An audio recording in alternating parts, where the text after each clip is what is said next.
నమస్తే, welcome to Sakshi education. Andhra Pradesh state cooperative banking నుంచి మొత్తం 38 ఉద్యోగాలకు సంబంధించిన దరఖాస్తు ప్రక్రియ మొదలైంది. వీటికి సంబంధించిన విద్యార్హత, ఎగ్జామినేషన్ ప్రాసెస్, సెలక్షన్ విధానం, ఏజ్ లిమిట్ ఏ విధంగా ఉంటుందనే దాని గురించి పూర్తిగా తెలుసుకునే ప్రయత్నం చేద్దాం. ముందుగా ఇక్కడ విడుదలైనటువంటి 38 ఉద్యోగాల్లో మేనేజర్ ఉద్యోగాలు 28, స్టాఫ్ అసిస్టెంట్ 13 ఉద్యోగాలకు సంబంధించిన ఖాళీలు అయితే ఉన్నాయి. మరి వీటికి సంబంధించిన విద్యార్హత చూసినట్లయితే మేనేజర్ ఉద్యోగాలకు ఏదైనా డిగ్రీ, దాంతోపాటుగా లోకల్ లాంగ్వేజ్ అంటే తెలుగులో కనీస అవగాహన ఉండాలి.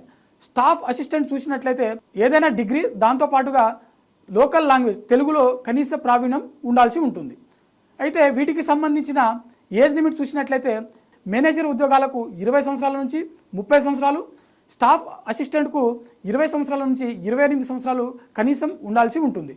ఎస్సీ, ఎస్టీ, ఇతర వర్గాల వారికి వయో సడలింపు అనేది ఖచ్చితంగా ఉంటుంది. వీటికి ఎవరైతే దరఖాస్తు చేస్తారో వారు ఖచ్చితంగా ఆంధ్రప్రదేశ్ స్టేట్కి చెందినవారు మాత్రమే ఉండాలి. ఎందుకంటే ఈ పోస్టులకు కేవలం లోకల్ స్టేట్ వాళ్ళు మాత్రమే ఎలిజిబుల్.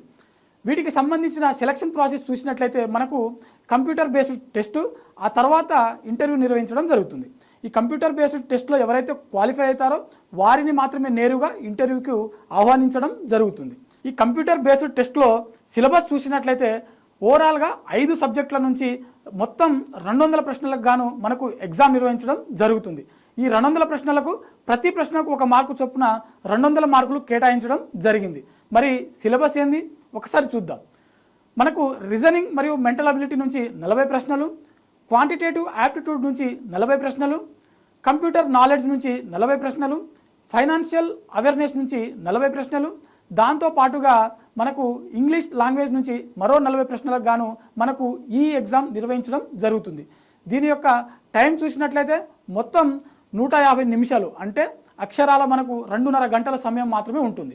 2.5 గంటల్లో మనము 200 ప్రశ్నలకు ఆన్సర్ ఇవ్వాల్సి ఉంటుంది. అంటే మన యొక్క ప్రిపరేషన్ స్ట్రాటజీ ఎంత స్పీడ్గా ఉండాలి అని అంటే మనం ఇచ్చేటువంటి సమాధానం ఖచ్చితంగా సరైనది అయితేనే మనము ఆన్సర్ ఇవ్వాల్సి ఉంటుంది. ఈ సిబిటి ఎగ్జామ్లో మనకు 1/4 నెగిటివ్ మార్క్స్ అనేది కేటాయించడం జరుగుతుంది. ఓవరాల్గా ఇది ఆంధ్రప్రదేశ్ స్టేట్ కోఆపరేటివ్ బ్యాంకింగ్ సంబంధించిన ఉద్యోగాల యొక్క క్వాలిఫికేషన్ మరియు ఏజ్ లిమిట్ మరియు సెలక్షన్ ప్రాసెస్ మరియు మనం సిలబస్ గురించి తెలుసుకోవడం జరిగింది. మరిన్ని వీడియోస్ కోసం చూస్తూనే ఉండండి Sakshi education. Thanks for watching. Thank you all.